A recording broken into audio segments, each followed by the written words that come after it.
Pinterest always does really outrageous shit because they have a gigantic budget to spend. Red Bull also spends an enormous amount of money creating stages and content like that. Nylon seems to be able to connect brands to their house. I think they did it with Ulta last year. The Red Bull VIP structure, which is its own crazy fucking thing.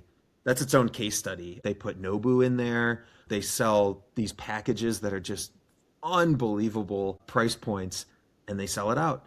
And then a festival closed, they were able to keep like 100 or 200 people there, like activate that space as a cool VIP after party and stay open for another hour or so. That kind of activation that we just described from Red Bull is the exact kind of thing that I think more brands should be doing and more brands should be investing in. It is a exquisite part of the conference. It is in and of itself defined for ultra premium hospitality.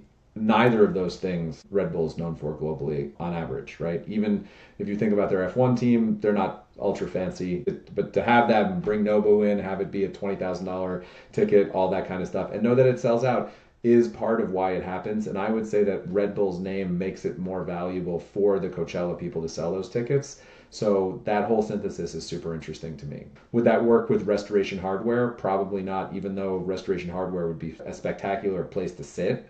It wouldn't be alive and vivacious in the same kind of way, right? So Formula One Miami, I could go all day on like somebody should do a Red Bull house type situation, but just off property a little bit. I personally believe, and again, this is just me, that high touch hospitality has to be a part of the mix. At some point, you're going to want C suite people in the room with other C suite people, either making decisions or affecting Justin Bieber's after party and whoever influencer. I mean, like, you need that room, right? Where people just happen and do the stuff. How you make that room, how you create that bit is more about the process, right? You know what I mean? And I think that those magical spaces can be created like the way that Bieber did at the end of the party. Like an hour probably cost $1 million. I don't know if you watched it, but Gordon Ramsay put out his new thing on Netflix, which is pretty wild. He opens up this massive restaurant in London at the top of this building, and it's a huge project.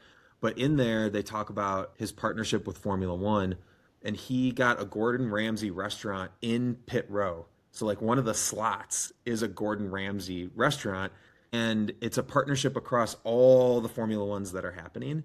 And so, through the series, it talks about him like locking in that deal, getting that set up, and the logistics of it. But we're starting to see brands or celebrity associated brands like show up more into music and into sport in really cool hospitality based ways. It's these worlds that are just like clashing and colliding. I'm a big proponent that experiential has to be based on hospitality. Anytime you gather people, you're going to need a set, a performance, music, food and beverage, and bathrooms. And that is basically what it takes to give somebody a hospitable experience and make them feel welcome. Experiential marketing has to sit on that foundation and then say, this is the audience we're doing it for. And this is something they would think is a unique performance, or we're going to make the bathrooms crazy and it's going to be unique to them. We're bringing the spa treatment, right? However you want to slice this up, that headspace has to be there so that we can feel safe and present to then be able to have memories made.